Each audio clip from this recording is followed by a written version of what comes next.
Good morning, sixth grade. So we are going to start on chapter 23, which is the political and industrial revolutions.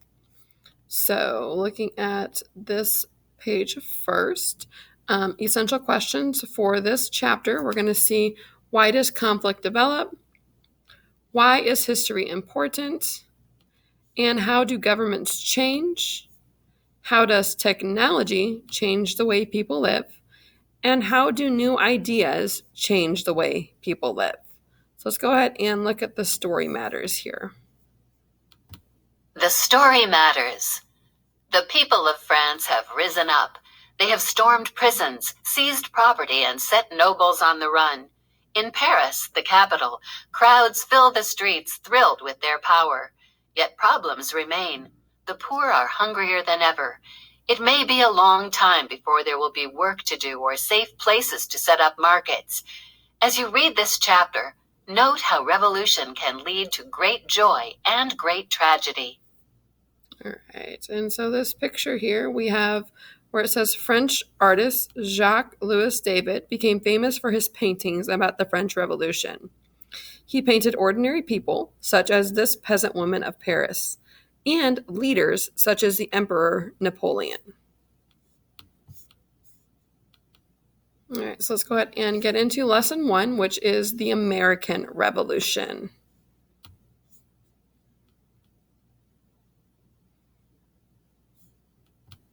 Lesson 1.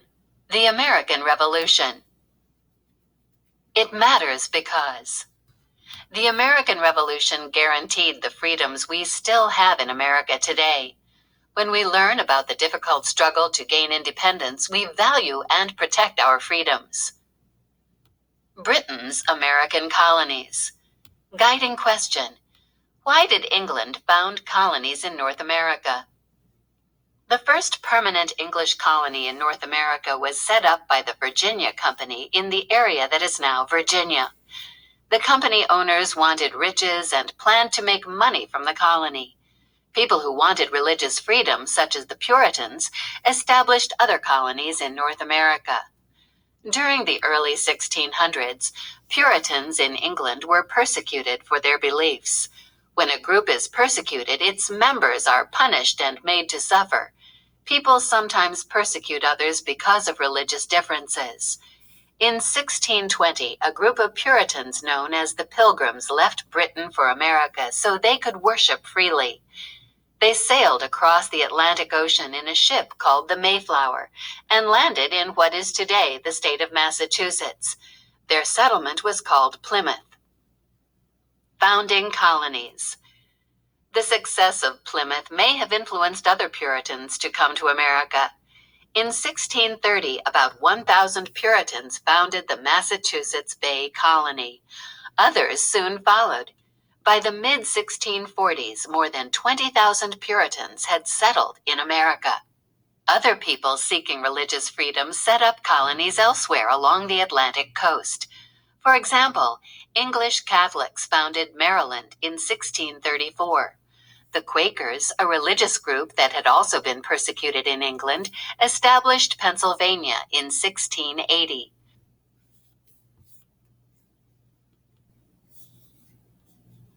When the first English settlers arrived in North America, they came into contact with Native Americans. At first, the two groups lived peacefully. The English learned Native American farming skills. Settlers began eating local foods such as corn and beans. As more English settlers arrived, however, the relationship worsened. Native Americans often died of diseases brought by the English or in battles with the settlers over land. By the early 1700s, the English had 13 colonies along the Atlantic coast of North America. Settlers in northern colonies found a cool or moderate climate and rocky soil. The land was more suitable for smaller farms than the warmer, more fertile southern colonies. In the South, large plantations worked by enslaved African people grew crops for export. Self-government in the colonies. Self-government began early in England's American colonies. To attract more settlers, The Virginia Company let colonists in Virginia elect burgesses or representatives. In 1619, the Burgesses formed the first House of Burgesses, which was modeled on England's Parliament. The House of Burgesses set an example of representative government, or a government in which people elect representatives to make laws. Other colonies soon set up their own legislatures. The Puritans in Massachusetts also wanted to govern themselves. Before leaving the Mayflower, they signed an agreement called the Mayflower Compact. They pledged to choose their own leaders and make their own laws. Primary source: we, whose names are underwritten, having undertaken for the glory of God and advancement of the Christian faith a voyage to plant a colony, do enact, constitute, and frame such just and equal laws as shall be thought most meet, acceptable, and convenient for the general good of the colony. From the Mayflower Compact. In time, most of the English colonies developed constitutions or written plans of government. These documents let the colonists elect assemblies and protected their rights. Reading progress check. Explaining. What steps did the colonists take to govern themselves? Road to revolt. Guiding question. How did conflict develop between Britain and its American colonies? During the 1700s, many changes came to England and its colonies. In 1707, England united with Scotland to form Britain. The term British came to mean both the English and the Scots.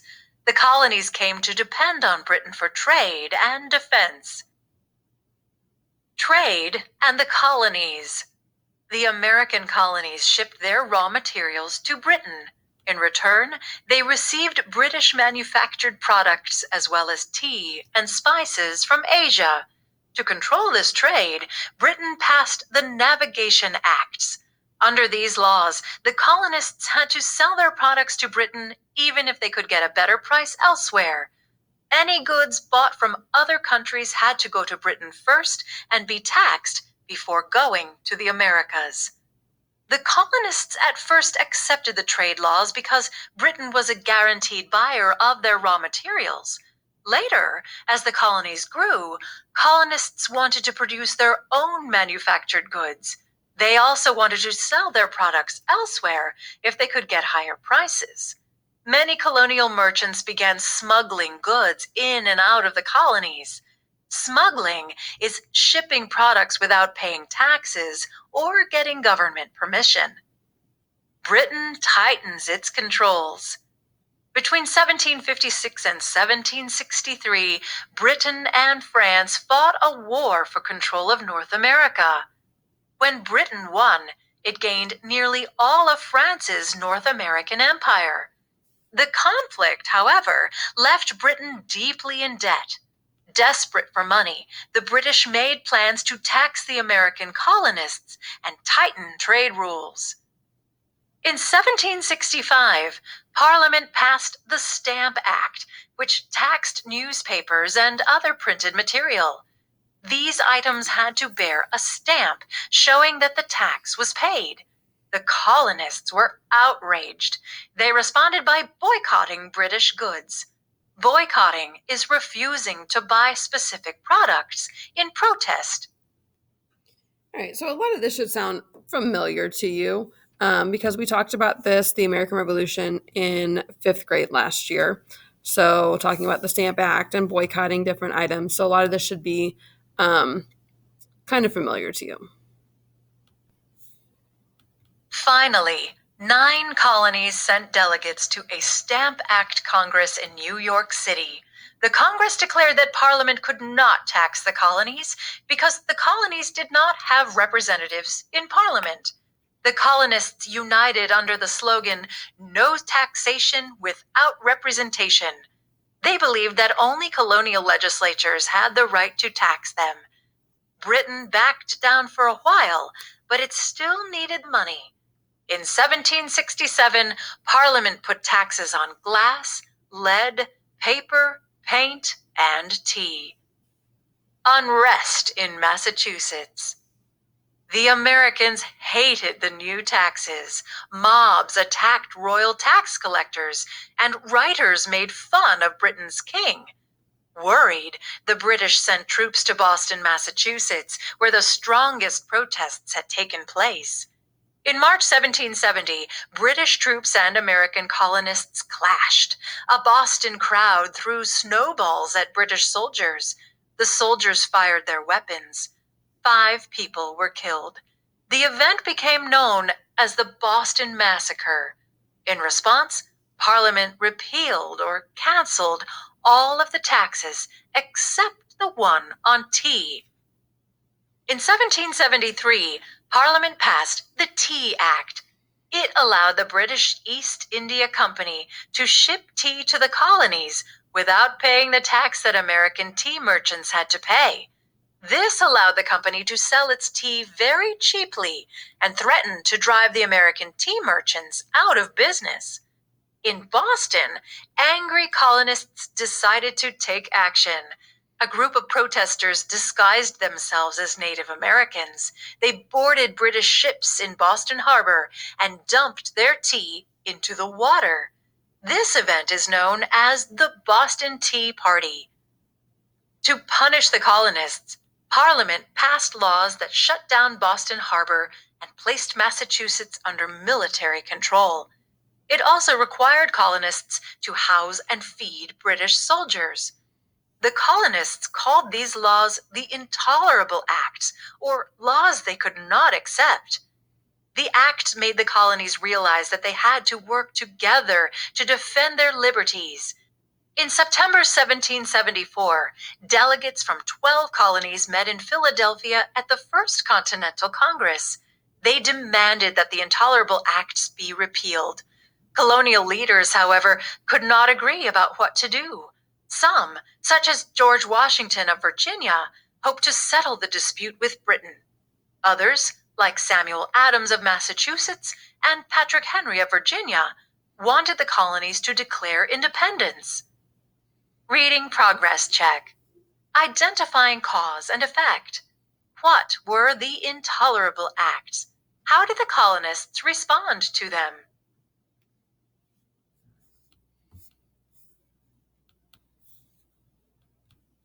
A war for independence. Guiding question. How did war between Britain and the American colonies lead to the rise of a new nation, the United States of America? While colonial leaders debated, fighting began in Massachusetts. British soldiers set out to destroy colonial weapons being stored in the town of Concord.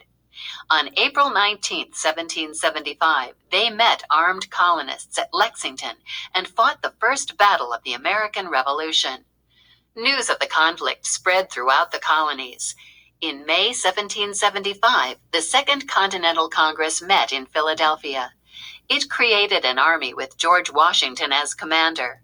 The Congress, however, tried one last time to settle differences with the British. Members sent an appeal to King George III, but he refused to listen. More and more Americans began to think that independence was the only answer. In January 1776, in a pamphlet called Common Sense, writer Thomas Paine called on the colonists to break away from Britain. The Declaration of Independence. On July 4, 1776, the Congress issued the Declaration of Independence. Written by Thomas Jefferson of Virginia, the Declaration stated that the colonies were separating from Britain and forming a new nation, the United States of America. In the Declaration, Jefferson explained why the Americans were creating a new nation. He referred to John Locke's idea that people can overthrow a government that ignores their rights. The Declaration stated that all men are created equal and have certain God-given rights. King George III had violated colonists' rights, and so the colonists had the right to rebel. An American victory. The Declaration turned the conflict into a war for independence. The struggle was long and bitter. The American Continental Army had fewer and less disciplined soldiers than the British. However, they had a skilled general in Washington. The British had the disadvantage of trying to fight a war a long way from home. Also, they had to conquer the whole country to win. The Americans only had to hold out until the British accepted defeat. The turning point came in October 1777 when the Americans won the Battle of Saratoga in New York. France, Britain's old enemy, realized that the colonists might win and agreed to help the Americans.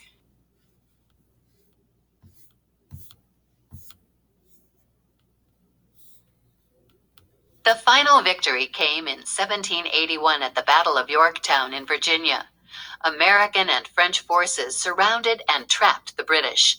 The British surrendered. Peace talks began, and 2 years later, the Treaty of Paris ended the war. Britain finally accepted American independence. The United States Constitution. The United States at first was a confederation, or a loose union of independent states. Its plan of government was called the Articles of Confederation. The Articles created a national government, but the states held most powers. It soon became clear that the Articles were too weak to deal with the new nation's problems. To change the Articles, 55 delegates met in Philadelphia in 1787. They decided instead to write a constitution for an entirely new national government. The new United States Constitution set up a federal system, which divided powers between the national government and the states. The delegates divided power in the national government between executive, legislative, and judicial branches. A system called checks and balances enabled each branch to limit the powers of the other branches. The Constitution made the United States a republic with an elected president. In 1789, George Washington was elected the first president of the United States. That same year, a Bill of Rights was added to the Constitution. The Bill of Rights guaranteed certain rights to citizens that the government could not violate. These rights included freedom of religion, speech, and press, and the right to trial by jury.